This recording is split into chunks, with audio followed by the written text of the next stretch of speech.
Assalamualaikum warahmatullahi wabarakatuh. Perkenalkan, nama saya Muhammad Yusron. Saya dari Fakultas Ekonomi dan Bisnis Islam, Prodi Akuntansi Syariah.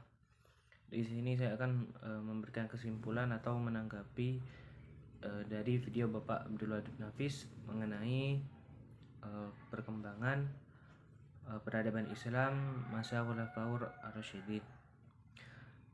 Yang pertama yaitu pengertian dari Khulafaur Rasyidin. Secara bahasa berasal dari kata khulafa dan ar-rasyidin. Kata khulafa sendiri merupakan jamak dari kata khalifah yang berarti pengganti, sedangkan ar-rasyidin artinya mendapat petunjuk. Jadi arti bebasnya adalah orang yang ditunjuk sebagai pengganti, pemimpin yang selalu mendapat petunjuk dari Allah Subhanahu wa taala. Kemudian yang pertama yaitu Khalifah Abu Bakar As-Siddiq, di mana beliau memiliki nama lengkap Abdullah bin Abi Quhafah bin Utsman bin Am bin Masud bin Taim bin Murrah bin Ka'ab bin Lu'ay bin Ghalib bin Fir At-Taimi'i Al-Quraisy. Beliau lahir pada tahun 572 Masehi dan wafat pada tanggal 21 Jumadil Akhir 13 Hijriah atau 23 Agustus. Beliau menjabat sekitar 11 sampai 13 Hijriah. Kemudian kemajuan peradaban Islam masa pemerintahan Abu Bakar As-Siddiq. Yang pertama yaitu perbaikan sosial, yang kedua perluasan pengembangan wilayah Islam, yang ketiga mengumpulkan ayat-ayat Al-Quran, yang keempat sebagai kepala negara dan pemimpin umat Islam, yang kelima meningkatkan kesejahteraan umat Islam. Kemudian Khalifah Umar bin Khattab.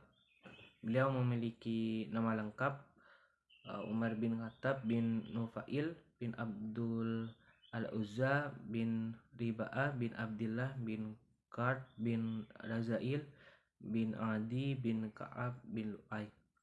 Beliau lahir pada 579 Masehi dan wafat pada 3 November 640 Masehi.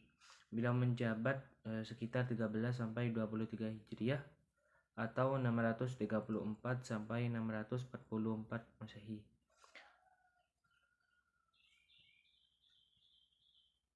Kemudian peradaban Islam pada masa Umar bin Khattab. Yang pertama yaitu kemajuan politik, kemudian ada penataan struktur pemerintahan, kemudian meningkatkan perkembangan ekonomi, meningkatkan kemajuan pengetahuan, meningkatkan kemajuan sosial, dan meningkatkan kemajuan agama Islam.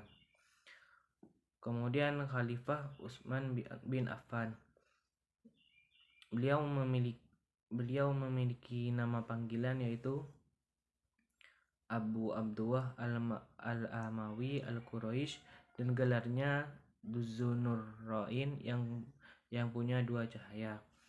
Beliau lahir sekitar 577 Masehi atau 12 Dzulhijjah. Masa jabatan beliau yaitu 23 sampai 35 Hijriah. Kemudian peradaban Islam pada pemerintahan Utsman bin Affan. Yang pertama yaitu memperluas wilayah kekuasaan, kemudian memperluas Masjid Nabawi dan Masjidil Haram, kemudian membakukan dan meresmikan mushaf yang disebut Mushaf Utsmani, dan yang terakhir yaitu setiap hari Jumat memerdekakan seorang budak. Kemudian Ali bin Abi Thalib bin Abdul Muthalib adalah sepupu Rasulullah. Beliau lahir pada 23 Masehi dan wafat pada 40 Hijriah. Beliau menjabat sekitar 35 sampai 40 Hijriah.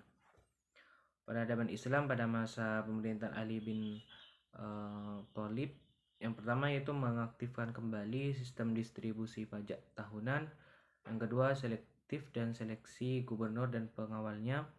Kemudian sistem remunerasi atau penyempurnaan gaji pada pegawainya, dan menjunjung tinggi kepentingan rakyat. Mungkin hanya itu yang dapat saya sampaikan, kurang lebihnya mohon maaf. Wassalamualaikum warahmatullahi wabarakatuh.